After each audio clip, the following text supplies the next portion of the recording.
The first rounds came like a rumor, the kind you scoff at before it changes your day.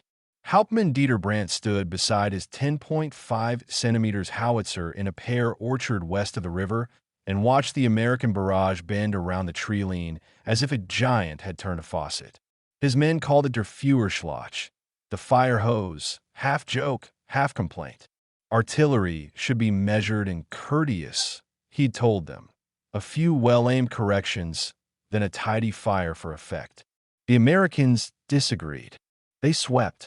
Fuse super quick, then delay, his battery sergeant muttered, listening with his jaw the way old hands do. They comb the grass, then plow the root. Good, Brandt said, because officers must harvest morale from dry soil. They waste ammunition when they could be thinking. The orchard smelled of mud and sour fruit. Camouflage nets sagged between trunks.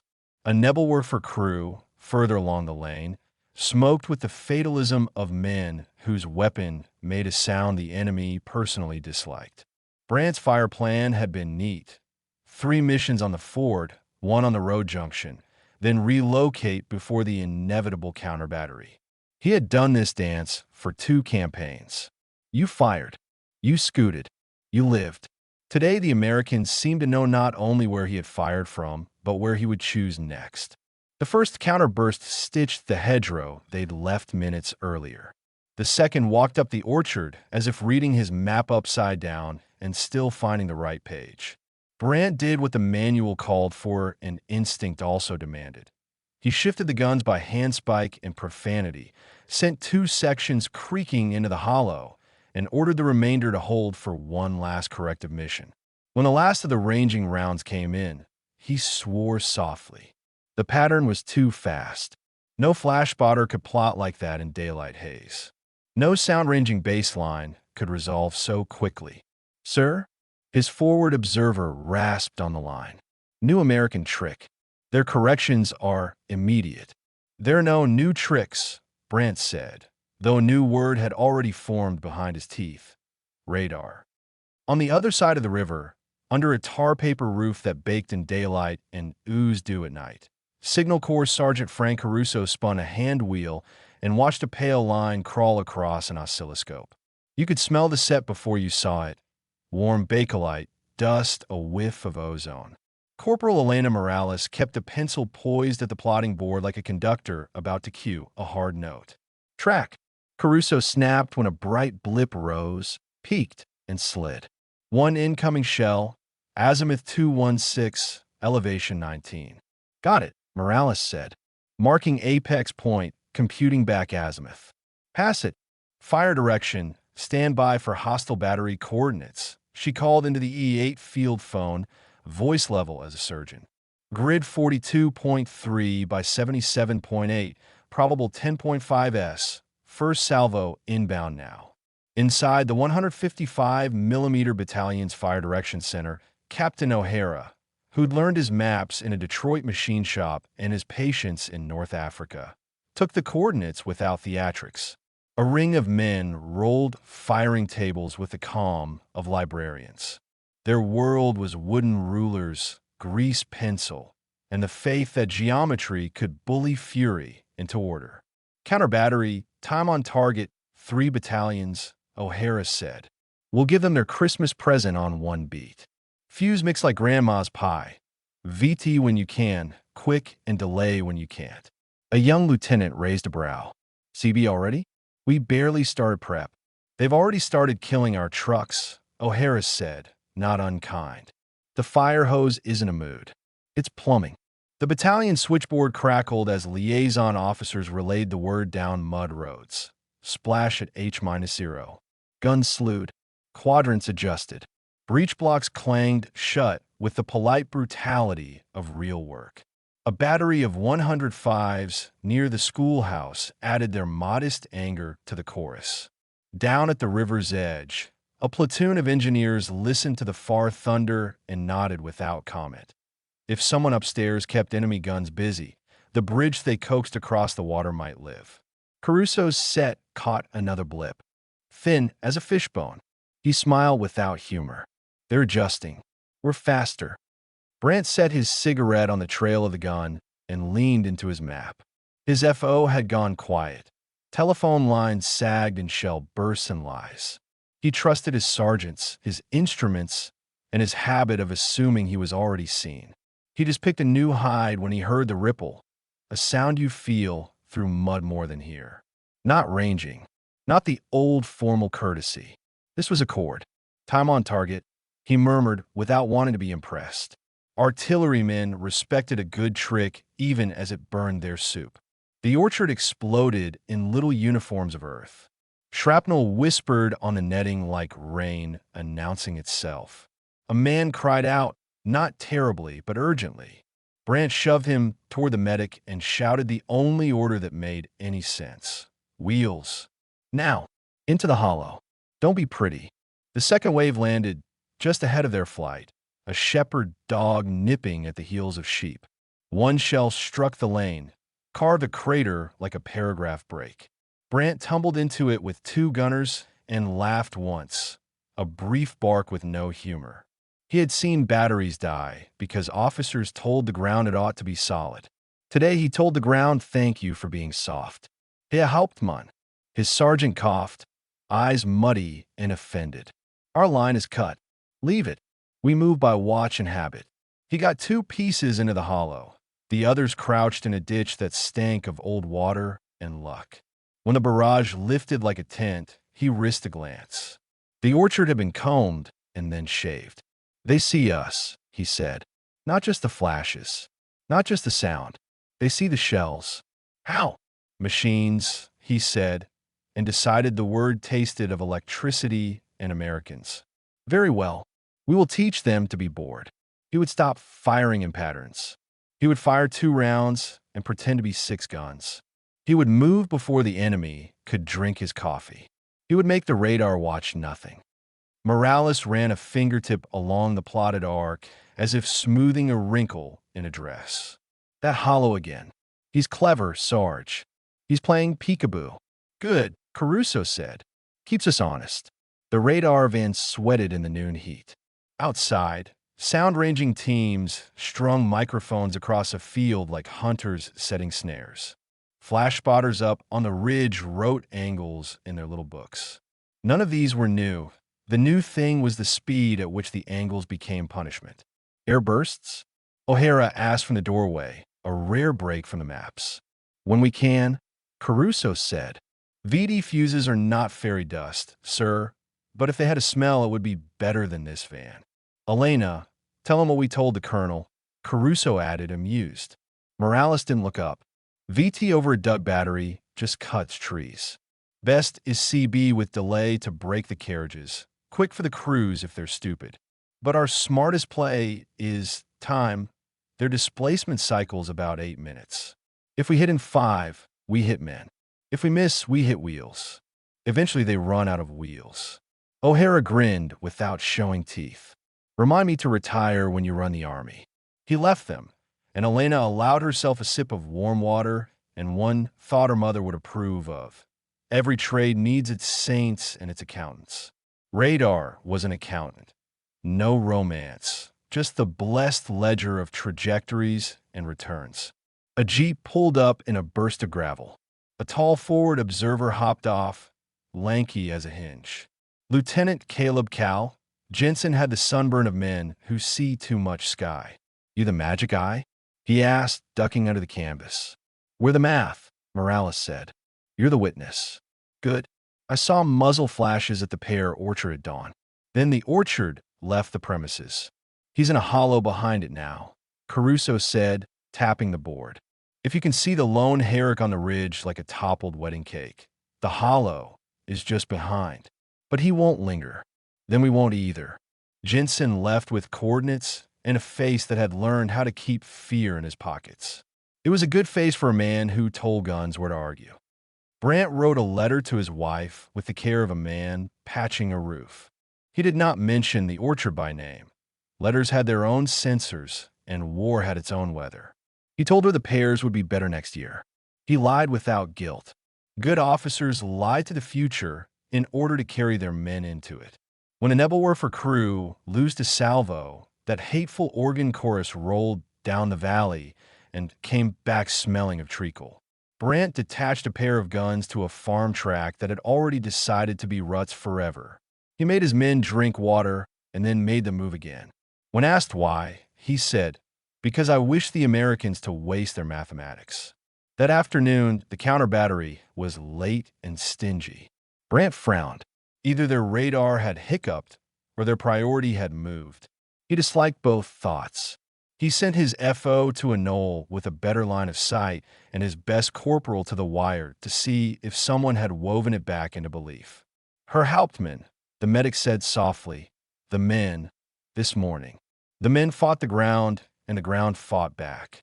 That is all. They call the American technique a fire hose. "A crude image," Brant said, then conceded with a thin smile, "but accurate water." The FO returned at dusk, boots full of river and skepticism. The Americans build a bridge faster than a rumor. Trucks already, and a train of prime movers behind. They do not stop so we can feel clever. Naturally, Brant said, speed is a doctrine disguised as a compliment to itself. He ordered harassing fire at intervals too petty to be satisfying and too frequent to be ignored. Each two-round mission landed and then vanished like a cat. He almost felt sorry for the enemy radar operators who had to log his pinpricks. Almost. By 2100, the sky had peeled into layers. A low lid of powder smoke, a higher sheet of mare's tail cloud, and above that the cold geometry where bombers drew chalk lines no one at Brant's level could erase. In the radar van, Caruso pulled his cap backward and stretched his neck until it popped. "Nights when our set earns her coffee," he said. "No flash to spot, sound lines drift, but the screen doesn't sleep." "Nor do we," Morales said, filling a new plotting sheet. She wrote the date, the position, and then the one thing she always wrote in the corner: patience. The first ink-bright arc rose at 2113. "Mortars," Caruso said without looking at the silhouettes. Different signature. That lot towed their Werfers closer under dusk. "Brave or foolish?" "Or under orders," Elena said, dotting the apex and kicking the coordinates to the FDC. "FDC copies." O'Hara's voice came down the wire. A comfortable baritone turned into copper. "Countermortar mission. Time now. Walk it by 50 meters. 3 lifts, then smoke." Far off, the slow stitch of howitzers became a seam. Elena felt the van vibrate when the big 155 sang. She kept her pencil steady. A minute later, "Sarge, look," she said. On the scope, a different arc bloomed. Higher, faster, the proud parabola of a heavier piece. Another. A third. They were not mortars, not Werfers. They were polite and deadly like men who had been told to aim instead of shout. "That's our orchard friend," Caruso said. "He's decided to speak plainly. Or he wants us to read the wrong page," Elena said, watching the arcs cross. "Plot back azimuth, 3 separate origins." He split his battery. "We can play that too," Caruso said, smiling in a way that was not kind. FDC, hostile battery now in 3 positions. Grids to follow, suggest multiple TODs and a little smoke to encourage remorse. The switchboard word. Targets multiplied. Guns whispered among themselves like an old marriage. The first American salvos went out all at the same second by different roads. Jensen, on a knoll that remembered sheep and summer, saw the flashes in triplets and a faint archangelical glow from across the river. He checked his watch and grinned in a way the dark could not prevent. "Time on target," he said to nobody, then to the sky. "Be there." The explosions in Brant's world were not theatrical. They were exact. A tree fell politely. A wagon lost a wheel it had kept since Belgium. A Nebelwerfer 2 vomited smoke like a last cigar. He moved again because movement was a virtue. When 2 of his 3 new positions had been harassed into silence, he blessed the stubbornness that had told him to split the battery. When the 3rd position took the brunt, he swore, then laughed, then chose a 4th place to teach the enemy patience. "Sir," the sergeant said, We are not winning any medals for bravery if we do this all night. Bravery wears out faster than steel, Brant said. I prefer to spend steel. He parked 2 guns in a farmyard where a chapel made the crucifixion of geometry unlikely. He told himself this was tactical. He believed it enough to sleep for 10 minutes with his mouth open like a child. Near midnight, the radar scope grew messy. It happened sometimes when dew cooled the van roof and fear warmed the hands. It also happened when the enemy decided radar was not an unknowable god and began to treat it like a mortal with a temper. Echoes blossomed where they should not. Caruso adjusted gain and muttered something that was not prayer. Chaff? Elena asked. Could be. Or shafts from their woofers. Or just the weather playing jazz. Either way, it's ugly. Ugly is not impossible, she said, writing slower and larger so that her mind could walk the same pace as the ink. We have sound lines. We have flash, faint as they are. We have a bridge full of trucks. Pick one thread and don't let go. O'Hara pushed into the van, breathing like a man who had argued with a general and won. We've been told to keep that bridge alive until 0300. Their CB is hunting the far abutment. If it goes, we get a river and a sermon. Then we hunt the hunter, Caruso said, and pointed at the messy bloom. In there, Elena dialed her math down to child-clear steps. First echo, peak, calculated apex, back azimuth. The blip wandered like a drunk blessed with a compass. She pinned it with coordinates and handed the phone to O'Hara as if passing a child through a window in a fire. The gun spoke again. The van shivered. Caruso eased the hand wheel as if stroking a stubborn dog. The bloom did not clear. The enemy's shells still rose. They arced toward the river with a hauteur of pigeons who own a station. They're bracketing the bridge, Jensen said from his hillside, voice suddenly older. One long, one short. Next one's bad. We see it, Elena said, and wanted him to hear calm. We see it. Brant saw it too, though he could not see the bridge itself. He saw the long and short and felt the arithmetic click. He would order the next salvo to the true range and accept the praise later from a colonel who liked maps and tales. He opened his mouth to speak and tasted dust. Hold, his FO whispered from the knoll, surprising himself.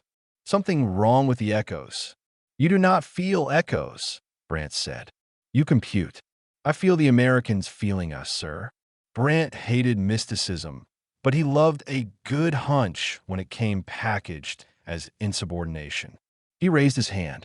The next salvo waited between thought and speech like a bead in a rosary.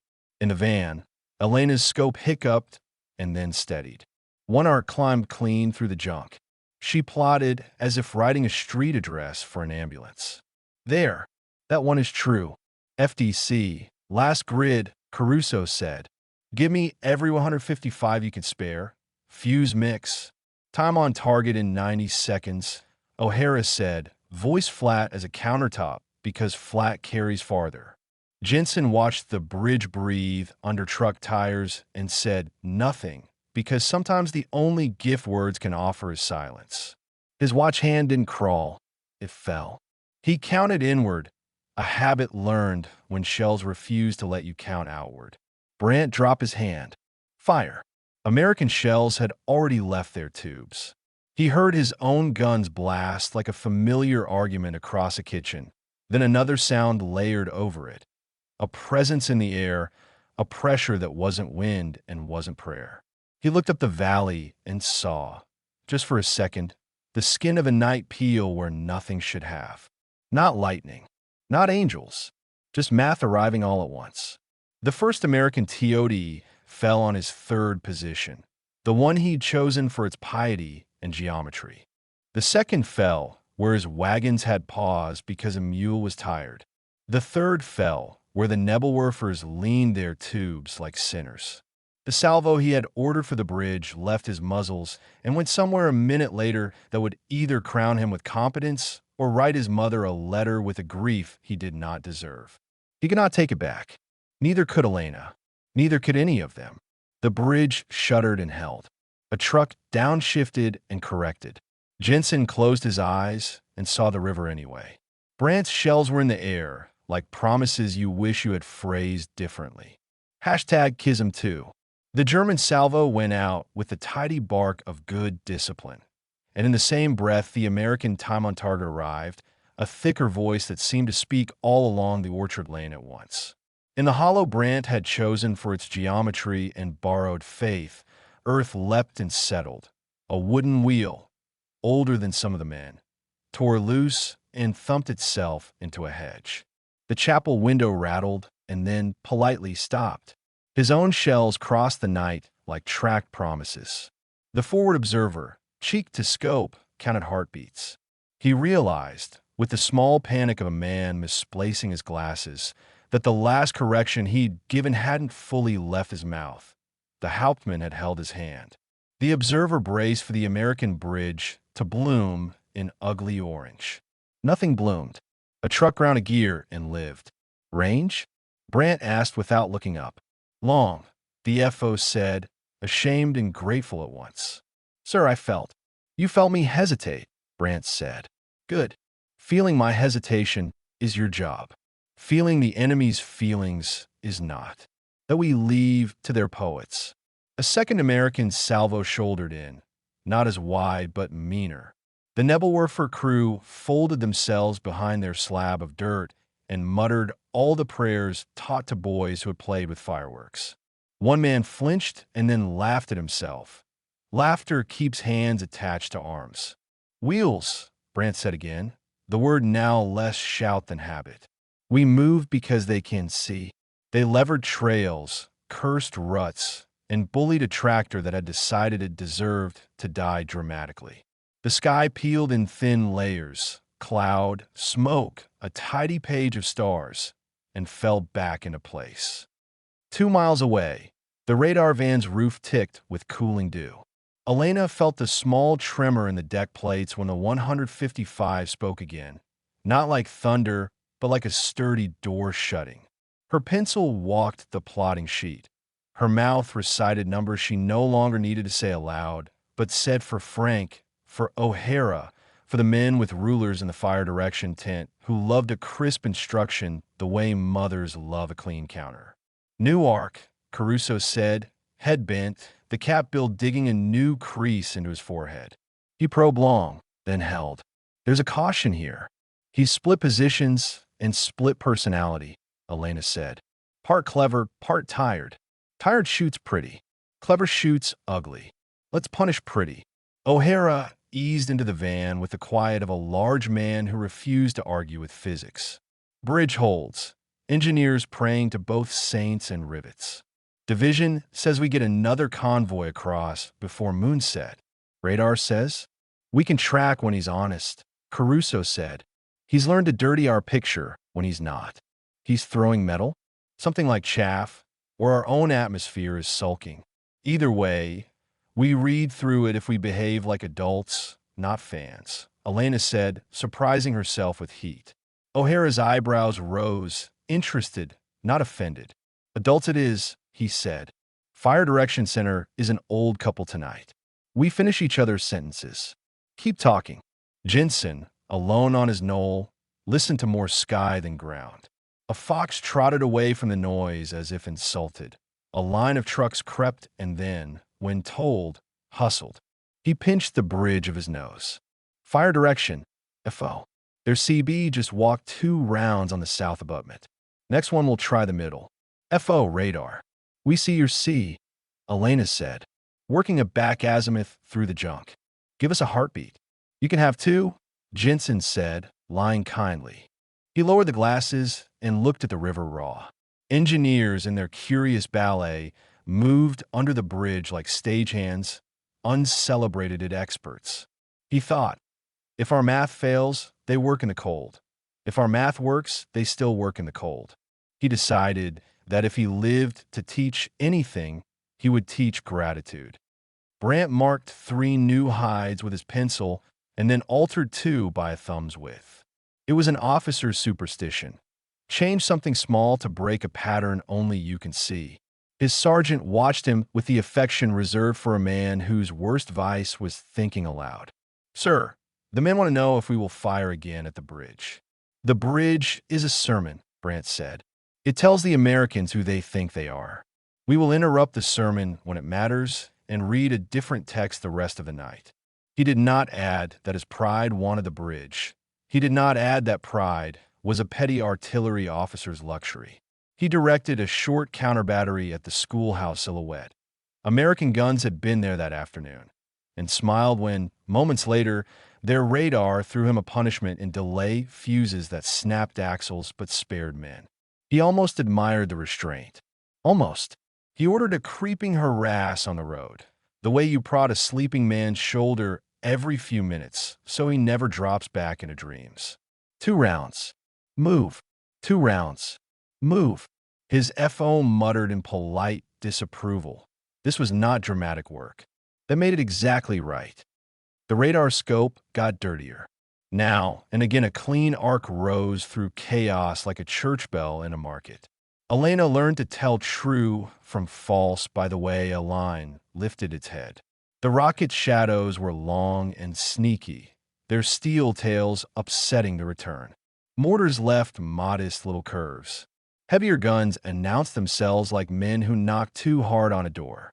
She taught herself to listen with her eyes. "Give me your rule," Caruso said without judgment. "True arcs are lazy at the start and proud at the top," she murmured, more to the pencil than him. The fake strut too early. Rockets slobber near the set and drop a greasy echo. Mortars hide under our noise floor, and the howitzers arrive like a thought you've almost had. "You're writing a catechism," he said. "Just a checklist," she said, though the corner of the plotting sheet did look like a prayer. At 2340 the van bucked, as if insulted. Dirt spattered the rear flap. A man's voice outside said a word mothers disapprove of. Caruso threw himself at the scope. Elena clamped one hand on the board and the other on the E8 handset to keep it from leaping away. "That was close," a private announced, carrying in a smell of cordite and sky. "Radar is a jealous god," Caruso said. "Tell the jealous god the van is moving 10 yards. Lift the cable. Elena, bring the board. Don't let it walk." They heaved the set against its skids and slid the van half a truck length, enough to displease fate. O'Hara's voice came steady. "You good?" "Better than I deserve, sir," Caruso said, and only then realized his left ear rang like a struck cup. He turned his head. "Elena?" "I don't enjoy moving furniture during a gunfight," she said, breathless. "But I can do it." They resettled. The trace settled with them. The storm outside resumed. Inside, numbers marched like tired but willing soldiers. Toward 1 a.m., a trick arrived. Not their trick, his. Jensen spotted the muzzle flash of a German gun that had nested itself cleverly against a white farmhouse wall. It fired too and fell mute. He gave the grid and prepared to pass it along to the muscle. Nothing on the radar matched it. No arc rose. Nobly peaked. FO to radar, I've got a spook gun. Flash but no trace. Radar to FO, confirm farmhouse wall. White cops on south. Affirm. He's shooting on a shallow charge to keep the arc's apex under our noise. Elena said into the line like a chess player, naming a gambit. He's trying to be invisible by being lazy. FDC, Caruso cut in, counter battery by sound line, and FO only, grid to follow, treat radar blind. "Copy," O'Hara said, not wasting a second to be impressed. American guns answered the invisible. A minute later, Jensen saw the farmhouse shiver. The flash did not return. He smiled at the air. The air minded its own business. In his ditch, Brant grinned despite himself. "They have ears even when their eyes are blind," he told the sergeant. "Fair. We will make them use both at once until their head hurts." He ordered a mixed salute of rockets and mortars to travel together and confuse both sets at once. It worked for a moment. The American picture jittered like a man robbed of sleep, then smoothed as if a deft hand had ironed it. "They are learning faster than I can spin my cleverness," Brandt admitted, and wrote a line in his notebook. Do not admire your tricks in wartime. You will miss their ending. By 2 a.m., the bridge began to feel like a town hall meeting instead of a crime scene. Trucks came and went with the resignation of office workers. Engineers took a break long enough to light cigarettes and ruin them in the wind. Elena allowed herself one slow exhale. Caruso stretched his fingers. The hand wheel felt as if it had grown teeth and wanted feeding. How many salvos could we have prevented without radar? O'Hara asked softly, a man who believed in his crews but loved an honest answer. Fewer, Caruso said. Not none. Your sound lines are old men with good backs. But what we did in 90 seconds today would have taken 9 minutes last year, Elena added. In 9 minutes, you lose a bridge and write letters. Then the ledger stands, O'Hara said. When we get home, someone should teach this kind of math in school. Not the angles, the patience. The van jolted again, lighter this time. Somewhere nearby, a shell had chosen a harmless patch of pride to shred. No one flinched. Pride grows back. At 2:27, Brandt tried the bridge again, not with ceremony, but with a craftsman's stubbornness. 2 guns, 2 rounds each, one long, one short, than the truth. The FO said nothing mystical. He read baselines, angles, the hiss of his line. He wanted to give the truth range and be done. A flock of sparks peeled off the far bank like bees disturbed. Smoke, not just dust, honest, deliberate smoke. The Americans had thrown canisters upriver and let the water handle their arithmetic. The bridge's center disappeared into a firm, kind cloud. They teach their rivers to lie, the FO said, awed. Rivers always lie, Brandt said. Tonight the lie is ours to swallow. He did the only proud thing that wasn't stupid. He moved, not just the guns, the thought. He stopped desiring the bridge and started wanting something smaller. The engineer platoon's ferry, the awkward truck turn at the far bend, the battery whose muzzled discipline bored him all day. He fired 2 and moved. Fired 1 and moved. Fired 3 and wrote down where not to be next time. On the other bank, the world turned mechanical. A shell bracketed the near abutment and found an unimportant pile of sandbags to frighten. A prime mover coughed, recovered. A corporal discovered, by empirical method, that you could carry 2 coils of wire and still swear convincingly. He's off the bridge, Elena reported, the relief in her voice a private sin. He's back on our guns, but he's punishing wheels more than men. He's learned mercy and doesn't know it, Caruso said. Or he has a sergeant who hates funerals, O'Hara added. Either way, thank him when you meet him in the next world. Jensen took the moment gifts are made of and pulled his men back into cover for 5 minutes of nothing. He forbade stories. He forbade jokes. He allowed water and silence. Small mercies scale well. Just before 3 a.m., a pattern broke, then a man. The radar set had begun to pick a clean arc out of the clutter, the proud rise of a gun that had been quiet all night. Elena's pencil started its ascent, and then the van hiccuped in a way no shell or weather could cause. The trace flattened. The hand wheel lost its bite. Power, Caruso said, unafraid but annoyed. Generator coughed. I've got 5 minutes of numbers in my head, Elena said. We can coast. We will not, Caruso said, already out the flap. He and a private dived under the tarp behind the van and coaxed the generator like a mule that refused a new bridge. Come on, sweetheart. We're the only ones who know how to see in the dark, he murmured, as if machines accept flattery. Inside, Elena kept the pencil moving. She drew the last clean arc from memory and faith, guessing the slope's posture. She spoke to the FDC. Fire direction, hostile battery likely at. She gave the grid as if laying a patient on a table. This is a memory fix. Treat with respect, not worship. Respect we can do, O'Hara said. Worship takes a chapel in a morning. The generator caught. The scope breathed. The arc she'd drawn from thin air matched the new bright spike within a finger width. She did not smile. Her pencil did. Confirmed, Caruso said, sliding back into his chair damp with dew and virtue. Put your initials on that one, so the historians know who to praise. I'll settle for coffee, Elena said. You'll get both, O'Hara promised, and minted, which is rarer than coffee. The American TOD landed like a choir, harmonizing on the second verse. In a farmyard half a mile west, German limber leapt, landed crooked, and decided to be a bench for the rest of its days.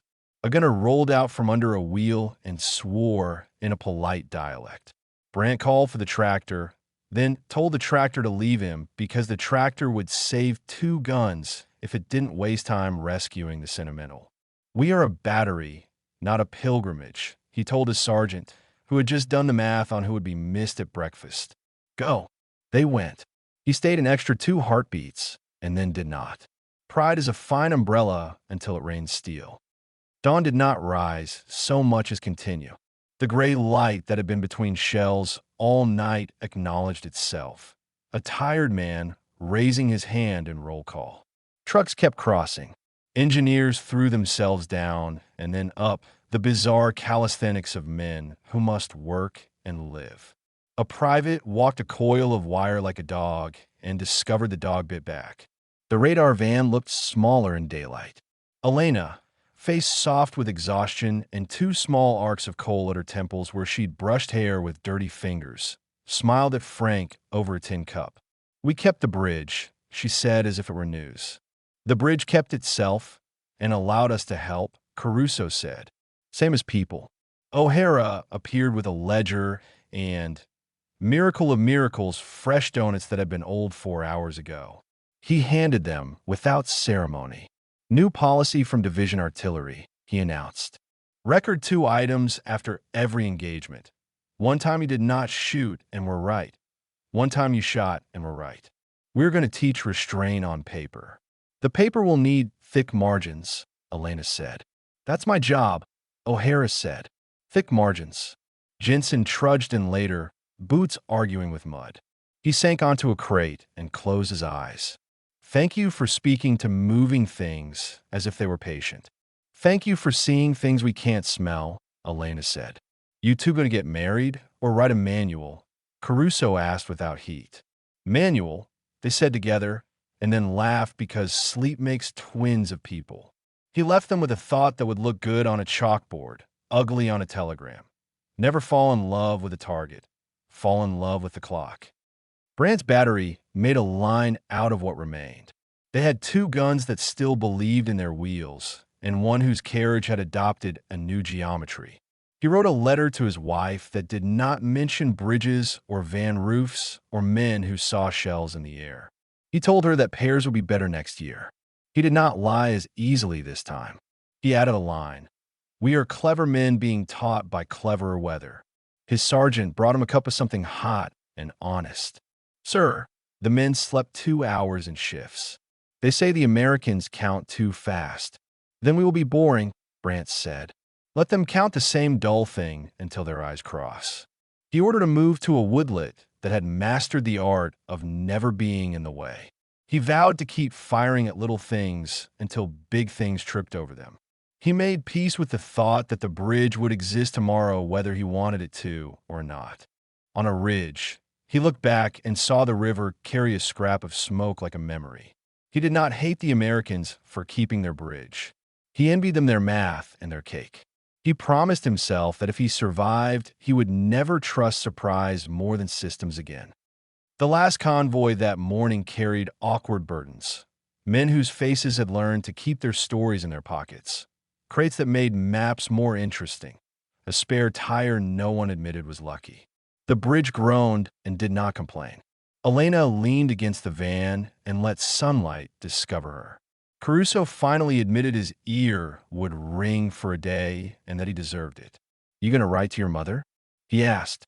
I'll write to my sister, Elena said. My mother will hear my voice whether I write or not. Tell her we discovered a way to make Mercy show up on a screen, he said. I'll tell her we counted fast enough to let someone finish a cup of coffee, she said. She'll understand that better. O'Hara took off his cap and surprised himself by praying in a way he hadn't since the day his father showed him a lathe and said, "Measure twice, kid." He thanked the arithmetic, the sweat, the fat cable coils, the generator that let itself be coaxed, the engineers who accept praise poorly, and the enemies who taught them by fighting well. Jensen slept in a ditch and dreamed, to his scandal, of boring roads. In the dream, no one shouted grids. In the dream, the bridge was a bridge and not a test. In a village whose church had become both map room and shelter, Brant wrote in his pocket notebook what he would not send home. Americans flood a field with shells and call it a doctrine. We called it a fire hose and laughed at men who water victory as if it were lawn. But they also bring a clerk's memory to the business. They see where their shells were born. They see ours, too. We try to make their eyes cry. Sometimes we succeeded. Often they wipe them and read again. A radar is not a god. It is an accountant. But it counts seconds faster than pride. We answered with habit and boredom and little relocations. They answered with smoke and a ledger. I once believed bravery was a gunner's best shield. Today I think it is wheels. If I live, I will never let dramatics pick targets. Let logistics and time pick them. We can sing later. He closed the book because books are heavier open. At noon, the bridge was simply part of the landscape, a line like a sentence that doesn't try to be poetry. The radar van cooled. The fire direction tent smelled mercifully of coffee and pencils. The orchard was a pattern in the rear view. Trucks still moved. Somewhere a boy dragged a stick along a fence and learned how rhythm works. O'Hara made them put their two statements on paper. Elena wrote, "I did not shoot when the arc strutted early, and that was right. Then, I shot when the line lifted its head like a thought, and that was not wasted." Caruso wrote, "I moved the van 10 yards instead of earning a Purple Heart. Then, I believed her memory, and I was not punished." Jensen wrote nothing. He sent a field message that was just coordinates and a rye. "Thanks for the patience." Brant did not write his two sentences for a general. He wrote them in his head, the only clean paper left. "I did not fire the third round at the bridge because my FO flinched. That was right. And I fired two at their guns when I was bored. That was not wasted." He ordered sleep. When a colonel arrived to congratulate or scold, he would be awake. He would accept either. He would ask for more wheels. Days later, miles removed but connected by the sort of thread only men who write maps recognize, the two systems, the fire hose and the ledger, met again and behaved like old co-workers. There were still tricks. There were still nights when radar screens went blind and sound lines lied and flash spotters were spared by clouds. There were still mornings when a battery woke up 3 field from where it had gone to bed and wondered who had carried it. There were still letters that did not say the thing they meant. But there were more bridges left standing than there would have been in the last war. And there were fewer speeches at graves dug for the sake of pride. Frank Caruso eventually taught a class in a Quonset hut where the first rule on the blackboard was, "Counter battery is a clock with manners." Elena Morales wrote a thin manual whose title her mother adored, Reading the Night, a Signal Corps guide to patient numbers dash. Cal Jensen learned how to be bored on purpose, a skill most peacetime jobs never pay for. Captain O'Hara collected pencils he had chewed during crises and placed them in a jar labeled Decisions. Hauptmann Brandt learned where to stand in a woodlet and where not. He became harder to kill. He saved men by insisting on tedium. When asked by a tidy staff officer whether he feared American radar, he said, "I fear only impatience. Radar can be fooled. Impatience cannot." And years after, when someone asked who first said the fire hose, a dozen men raised their hands in different languages and laughed as if they had once disliked each other and now were cousins. Someone else, in a back row, said, "Counter-battery radar made the hose a mirror," and the room nodded, not because the metaphor was perfect, but because it was serviceable, a bridge between jokes and numbers. If you looked carefully at the map that day, you could see 2 small notes written in pencil near the river. One said, "Keep the bridge, teach the river to lie for you." The other said, "Spend wheels, not men." Under both, in different hands, the same word twice. Patience.